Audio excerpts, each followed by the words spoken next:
Yeah, you guys thought the world of Kaiju number 8 or Fire Force was chaotic. Let's talk about ULTRAmega. And if you're new to my channel, I cover indie comic book series and mainstream comic book series. I'm not too picky. As long as it's awesome, I will cover it. And this is the start of an amazing comic book story. Sit down, get comfortable, and let me entertain you. As I said earlier, Kaiju number 8 and Fire Force has nothing because those two combine. You know, in Fire Force, the monsters are spontaneous. Well, in ULTRAmega, the Kaijus are spontaneous. Your husband, your brother, your neighbor could just one day turn into a Kaiju unannounced for no reason. Humanity had no defense till one day a super being just summoned a random man and offered him the ability to fight these Kaijus. I mean, it was quite clear that this man was nothing special, but he had nothing better to do. He would be able to sense their presence before they turned monstrous, and he would be able to fight them in a monster form. Simple, right? Except when he woke up, he thought this was a dream. He said, yeah, it was probably a dream. My life is super pathetic. And honestly, he was telling the truth because his life sucked. He had a job cleaning the bathrooms and he couldn't even do that right. One day, as he returned from work, he saw it because it wasn't just him that was blessed. They were 3 in total. Stefan, a super genius kid, and Earl. We don't talk about Earl.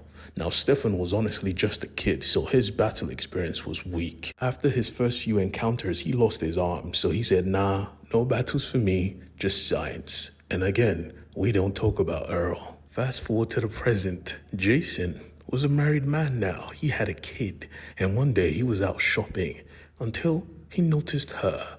Now, he had the ability so he could sense her.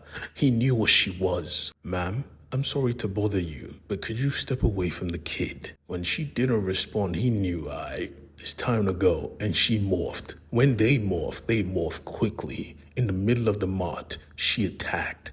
Now, he had a goal to protect the kid, and he did, making sure to not only shield him from the damage, but get him to safety, as we see the creature that woman turned into. Disgusting. She kept saying some shit like, eat for my queen. Devour them all for my queen, lashing out like a freaking python.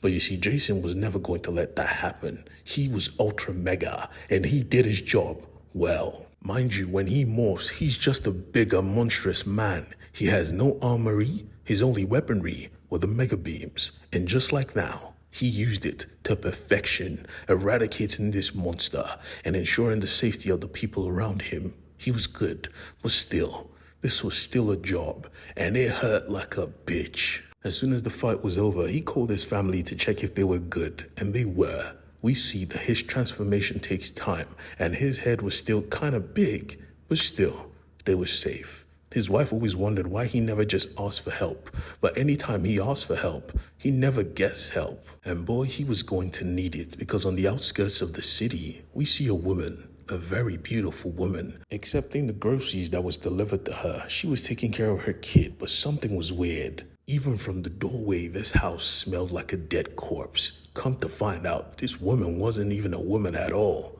Inside her house was food left unattended for years, or should I say, months. And her kid wasn't even a kid. It was just guts and flesh mashed together. And when she recalled them, she went back to take care of her son.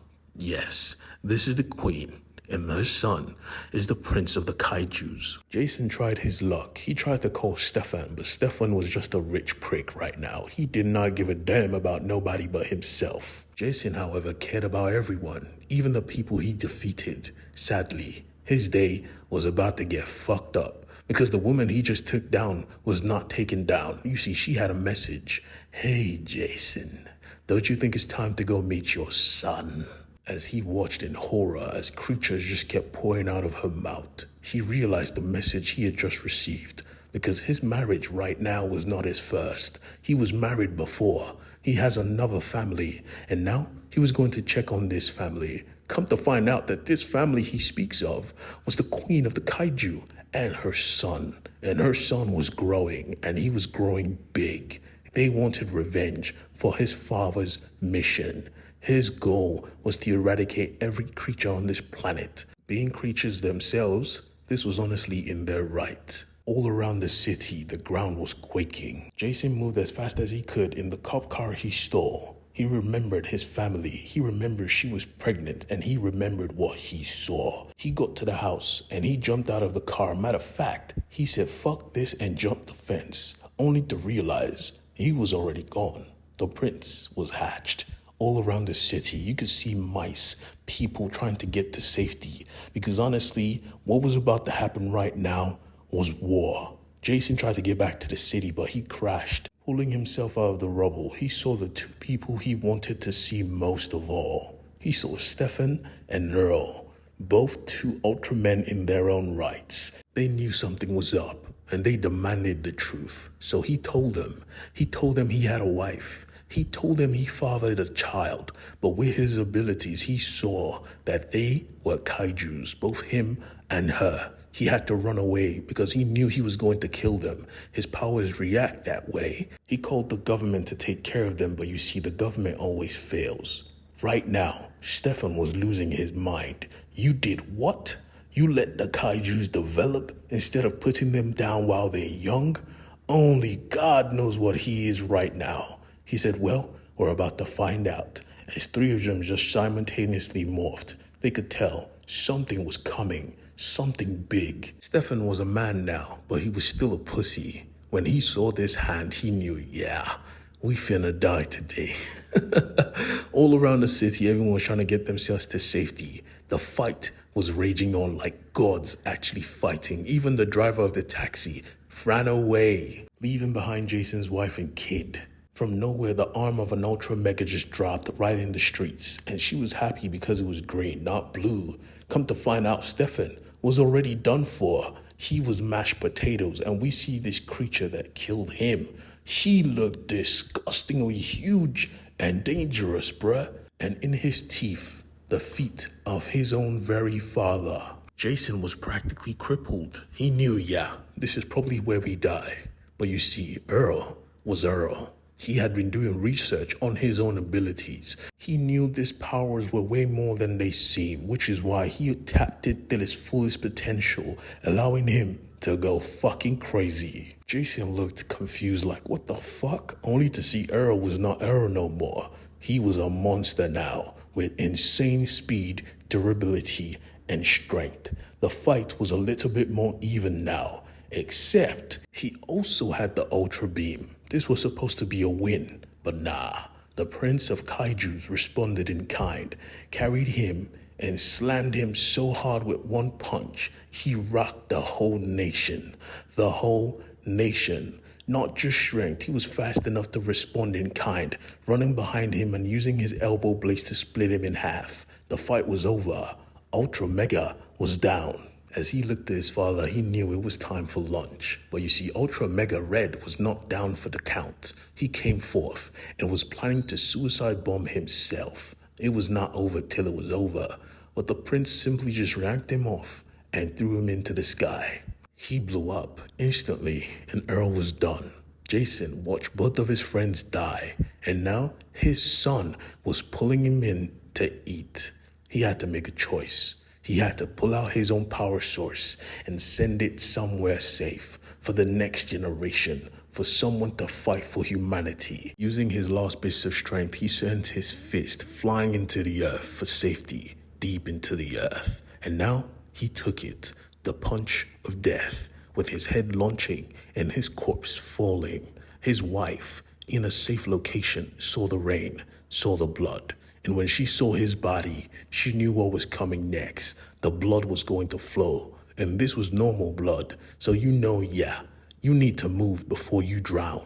Sadly, no body is as fast as the ocean. She tried her best. And when she realized she was going to die, she sought to protect her kid, carrying him above the water to the best of her abilities. And just like that, as normal blood does, it started to freeze up and cloth. It was like hardened cement. She was done. The only one left to survive was her kid.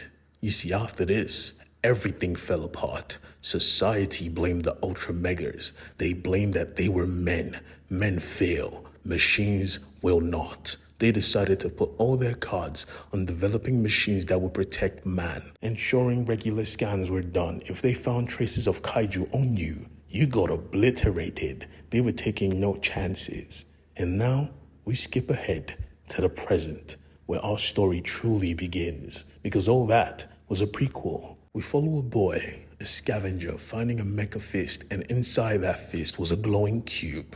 And he sees a drone coming, so he has to camouflage himself. He was smart, he was effective, and he knew his way around the city, the outskirts, the outside. Little man thought he was home free, till he came up to the surface and saw 3 goons trying to lift all his stuff, and he was not going for it. These guys were the Kaiju clan. They were honestly worshippers of the monsters that ruined the world. But this boy was not even really a boy. You see, first of all, his hand was robotic. As he took it off, he let them know, "You made one mistake rolling up on me, expecting me to be weak. Let me clarify for you. Firstly, this is more than a mask. Secondly, I stand against monsters. I stand against the Kaiju. And I fucking stand with the ULTRAmega. Come get this."